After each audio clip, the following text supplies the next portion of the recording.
তার মধ্যে এক নম্বর সময় হচ্ছে যখন জুমার দিন ইমাম সাহেব যখন খুতবা দেওয়ার জন্য মেম্বারে দাঁড়াবেন, যখন ইমাম সাহেব খুতবা দিবেন তখন থেকে নিয়ে নামাজ শেষ হওয়া পর্যন্ত কোন ব্যক্তি যদি আল্লাহ রাব্বুল আলামিনের কাছে দোয়া করে, কোন বান্দা যদি আল্লাহ রাব্বুল আলামিনের কাছে দোয়া করে, নবী করিম সাল্লাল্লাহু আলাইহি ওয়াসাল্লাম বলেছেন আল্লাহ রাব্বুল আলামিন ওই দোয়া কবুল না করে থাকতে পারেন না। জোরে বলুন না সুবহানাল্লাহ।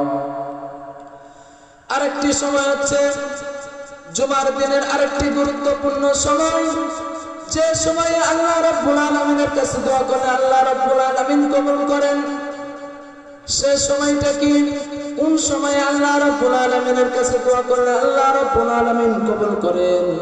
সে সময়টা হচ্ছে আসর থেকে নিয়ে মাগরিবের আযানের আগ পর্যন্ত কোন ব্যক্তি যদি, কোন আল্লাহর বান্দা যদি আল্লাহ রাব্বুল আলামিনের কাছে দোয়া করে, আল্লাহ রাব্বুল আলামিন ওই দোয়া কবুল করে নেন।